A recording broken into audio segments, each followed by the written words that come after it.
the return of Diego Sanchez. Mickey Gall said a lot of things about him, said he would render him unconscious, that he would knock him out early. Didn't happen. Sanchez wins, finishes him. What a performance. You thought he was done? Y'all must have forgot. 2019, the original Ultimate Fighter is still kicking. There he is, the nightmare, Diego Sanchez. Diego, congratulations. How are you, my friend?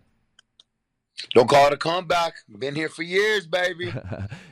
How honestly, Diego, this is one of my favorite stories of all time covering. The original Ultimate Fighter, the man who a few years ago, we were all saying, fans, media, okay, maybe it's time. You're getting knocked out. How are you doing this? How are you beating guys who are younger than you, finishing them on a winning streak in 2019? Can you, I don't know if it's an easy answer, if it's an answer at all that you can give me, but what is the secret to this success 14 years after you won tough? Well, there's a lot to it. There's definitely a lot to it. The secret to my success, one of the secrets to my success has been coming up in weight classes, coming up from 55 to welterweight. That was a huge thing for me because in 2017 I had that hard year where I received back-to-back knockout losses, and I had to really, really look at the drawing board and say, hey, Diego, what is a better weight class for you to fight? Are you actually healthy fighting at this weight class at 155? Are you the best version of yourself at 155? And I looked back and I was like, no, I'm not. I'm not healthy. And especially in the Ali Quinto fight, my reflexes were a little slower. My reaction time and then all around durability. I play by the rules. I've had a complete all natural UFC career, and with that being said, when USADA came in and they took the IVs away, I'm not the guy that's doing IVs in the back still, because I hear these rumors that guys are still using IVs, but that's not me, and I wasn't going to do that. So like I'm doing the best I can to be natural and healthy. And at welterweight, I'm actually fighting, weighing in maybe 173, 174. I'm going in there at my natural fight weight, and I'm fighting at my natural fight weight. And I'm looking to change the game. I'm looking to change the game for all the fighters, because I want these fighters to be able to actually be healthy and leave their careers, whether they be short or whether they be long like mine. I want them to leave this career and leave this sport with their mind in play, with their intelligence and their mental health at a perfect level, where they're healthy. Mickey said a lot about you going into this fight, about knocking you out and unconscious, and you were the older guy. He called you out, right? He was asking for this fight. Any of that stuff give you a little extra motivation to not just beat him, but maybe teach him a lesson on Saturday? Oh, absolutely, absolutely. I've been just reprogramming my mind and how I think and what I set as my goals when I go into these fights. I'm going into these fights with just some vicious, relentless, like this. I'm coming with the crazy. I'm coming with the crazy. Like, I'm gonna hurt you. I'm gonna hurt you now. Like I had to change, reprogram my mind, and so it really doesn't matter. It really doesn't matter what they do or say to me. It doesn't matter if the guy is like the nicest guy, or a funny guy like Ben Arscan, or whatever it is, because I've reprogrammed my mind to where I just see it as, if they're stepping into that area, into that space with me, they're at risk. Like, they know what they're getting themselves into. I know the risks of getting in that octagon. I've played. I've had wars, man. I've had my face split open. Like, I've had these dudes try to come and hurt my brain, my one and only brain that I got. I've had these guys try to knock it out, and I've had it knocked out. So I know what these guys' intentions are. So what are Diego Sanchez's intentions? My intentions are to go in there and, like, be brutal. Like, I'm looking to break this dude's face. Mickey Gall was a bad guy. He was like, that was a good guy versus bad guy type of situation scenario that I really liked. I was excited. I like bad guy fights. I liked when I got to fight Nick Diaz. He played the bad guy. You know, I got to play the good guy.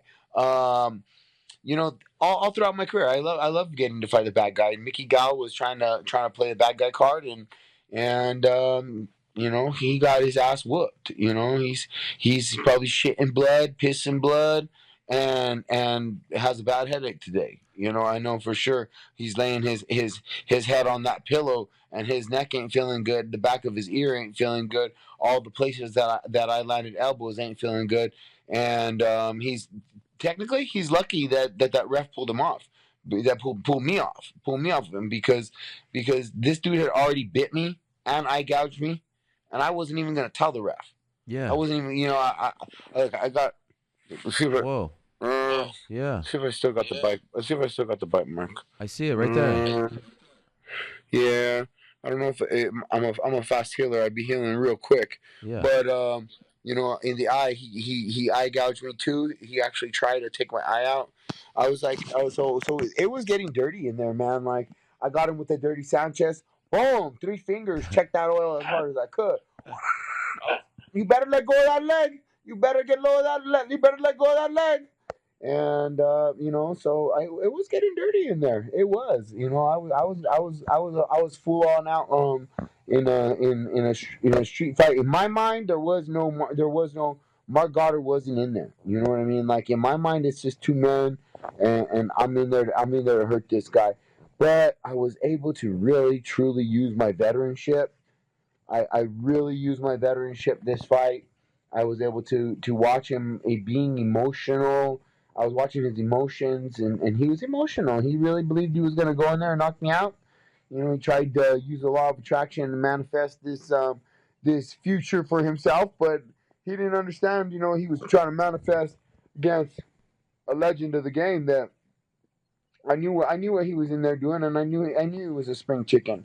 I knew that he was going to get in there, and that he was gonna go hard, and I knew it. And once he started throwing punches with everything he had, I swear he threw this one punch, Ariel, that was like a weightlifter. It looked like a weightlifter. Like it just was like, ugh, like that. Like while you're weightlifting, it was like, ugh, like and like I was like, oh shit. I was like, I read it right away. I was like, it was slow motion to me. Everything was like, I was like, oh, we get him out, because I could have just put him against the cage and took him down at will. The guy had no wrestling, and so I was just like, okay, you know what? It's ESPN. Let's give ESPN the fight they want.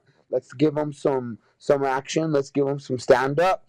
And I just started playing a little bit of the rope a dope. Like I could see every punch coming. I was able to flow with it, roll with it, and absorb it. You know, whether it be with a little bit of the glove, whether it be with a little bit of, you know, whatever it was. I was rolling with it. Nothing was connecting. Nothing was really truly connecting on me solid. And every punch that he was throwing, he was wearing himself out. So I was like, all right, I'm gonna let this guy wear himself out. Then I'm gonna attack the body. And then once I attack the body and he's already wear out, I'm gonna take his soul. I'm gonna take his spirit, and he's not gonna have nothing. He's not gonna have nothing, and that's exactly what happened. He had nothing left, and I put the hurt on him. Amazing. Wow. Diego, I heard you say something after the victory about going outside. I wanted to ask you about this, about going outside during a rainstorm, lightning, and feeling the energy. Could you tell me more about that? I've never heard you talk about that before. Oh yeah.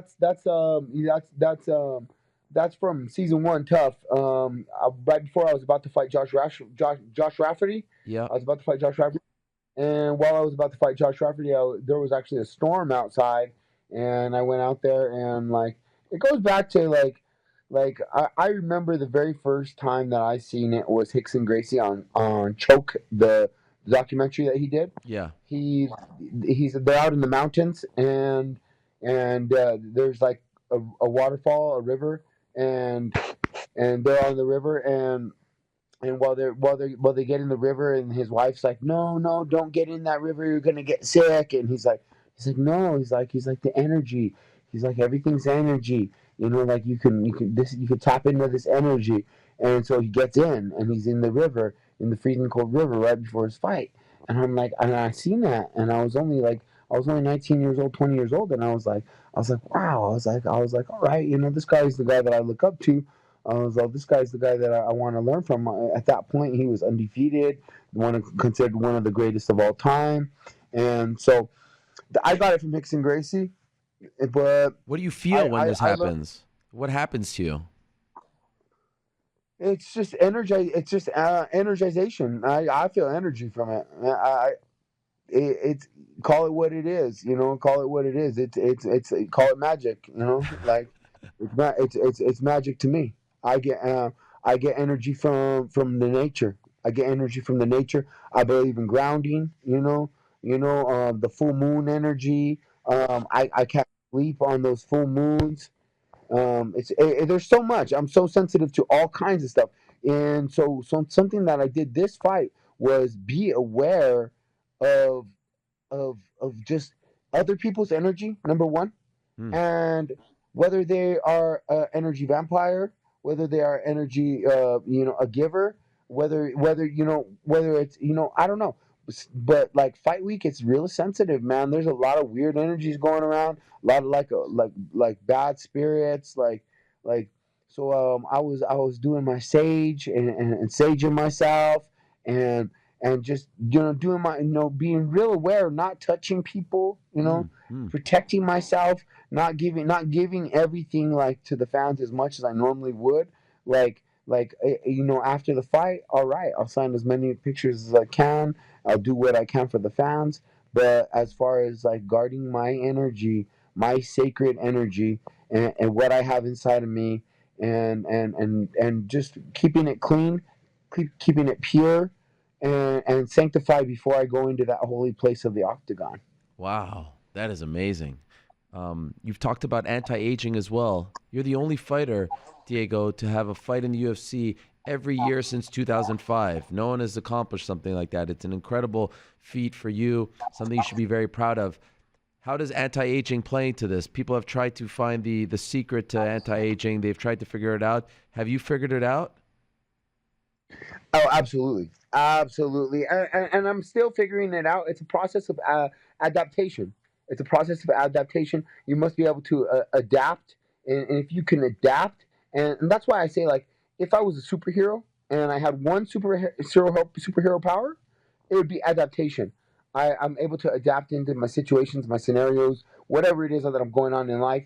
I'm able to adapt. I'm a very adaptive, resourceful man, and that's one of the blessings that I have from God. And so adapting is learning, learning stuff every day. And as I was on this quest from the age of 19, 20, I saw Randy Couture, and I was on the Ultimate Fighter, and this old man was like 44 years old, I think, at the time, and I was 22 years old, and this old man was freaking whooping my butt on workouts. I mean, like my legs would be so sore, I'd be coming down the stairs, I could barely walk down the stairs. I'm 22 years old. Yeah, like that's when I was introduced to the ice bath because my legs were so painful, and like I was seeing this old man every day coming in and just outworking everybody. And so I took from him something in his mind. It was a mindset. It was a mindset first, a mindset to understand and say, I'm different. I'm not the regular. I'm not the average. I'm different. I'm Diego Sanchez. I'm not applicable. I'm not applicable. I'm the anomaly. I'm way different, man. I really truly do thrive outside the box. You try to put me in a box, it's like putting a tiger in the zoo. I don't work like that. I work outside the box with my weird shit, with my crazy shit. One of the biggest things was I was searching for anti-aging physically. This I was on the search for this, whether it be nutrition, whether it be supplementation, whether it be the alkaline 9.5 water that I drink, whether it be the meditation that I do, whether it be just the self belief that I have a neuroplastic mind, the ability to be shapeless and limitless and have infinite possibilities through God. All things are possible through Christ who gives me strength. And God has restored my youth like the eagle so that I may have the endurance to run his race and not grow weary. So, everything goes back to God. God is my ultimate power. But listen to this, Ariel. I tapped into something that was very, very profound for me. I started studying Iceman Wim Hof. I said, this guy that is able to control his immune system by tapping in to his mind body connection on another level. This man has 26 Guinness World Records. This man has done things that defy the odds of naturalness. And if it's defying the odds of the book, if it's just the medicine books are saying, what? What's this guy doing? All right, let's hook him up. Let's do some tests on him. Let's see what's up with this guy. He's a weirdo like Diego, and what's he doing? How's he doing this? The guy was injected with endotoxin, which is basically like Ebola virus. He was able to fight it off with his mind, and then he's like, "No, anybody could do this. Anybody has the capabilities." So when I was searching and I was searching and adapting myself into this new regiment of Iceman Wim Hof training, I I actually went out and I met with Iceman Wim Hof. I learned from him personally. I went and learned I really went to the maximum to get this. I wanted this crucial, vital knowledge that was going to expand my consciousness to be able to connect with my mind and my body on a deeper level. And so, as exploring and as researching for this, I found something different, man, and I was able to connect, and I was able to connect to myself, and with this connection, I have found an abundance of energy, abundance of recovery, an abundance of healing, and healing even on a microcellular regeneration of the synapses in my brain, the removal of dead waste matter, all also well with application of CBD products. There's so much that I'm doing. There's so much that I'm involved in right now. I'm continuing to learn to evolve and adapt, and it's very exciting. It's very exciting. I'm still learning. I'm still working at this. I feel like after I'm done with this interview, I'm gonna head down to the UFC PI Oh, and go and jump in their ice bath and get some good ice therapy, and make that connection, and we'll see what's next for me with my fighting and everything that I'm going through. I'm going through a divorce. It's a challenge. I'm It's sorry. one of the hardest things I've ever had to go through. So Mickey Gall knew this all along. I told him he tried to like get me to fight in like January, and I was like, look, bro, I'm going through a divorce right now. Like I was talking with him, and he just continued to be disrespectful. I was like, all right, bro, all right, you should have just kept it respectful. You know what I'm going through. Now I'm gonna put this pain on your face. Now I'm gonna put this pain on your face. I'm gonna put all the pain from my divorce. I'm gonna put it on your face, and that's exactly what I did. I went out there and it was a different Diego out there. I promise you, Ariel. It was a different Diego. I was calm. I was breathing. I was in the moment, and I learned so much. I learned so much, and I'm excited to get back in there and fight again and do what I love. I do this with passion. I do this with heart, and I'm the original guy from the start. I'm $40 million in debt. The UFC was when I came on board, to selling for $4 billion, to putting exciting fight on after exciting fight on many wars. I'll tell you what, I withstood the test of time, and I'm still here. I'm still going strong, and I'm still visioning and putting my mind where it needs to be on becoming the UFC welterweight champion of the world. I haven't give up. I haven't given up on my dream. The love of my life might have gave up on me, and I might be going through trials and tribulation, but I didn't give up on me, and I'm not giving up on me. I'm never giving up on myself, and I know God didn't give up on me. And so with those two people working together, me and God, I'm good. I'm gonna keep fighting. I'm gonna keep doing what I love. And for all the people out there who don't know, I'm doing great. My speech is improving, and my mind, my memory, like I feel awesome. I feel like I'm getting younger every day. I am defying the odds. I am doing what has never been done before, and it's going to be a great story to watch unfold. It is a great story that we're watching unfolding, and I'm sorry to hear about the divorce. I didn't know about that, Diego. I hope that you're handling it okay. I mean, you seem to be in good spirits, but I know how difficult that could be. So I hope that you're doing okay with that.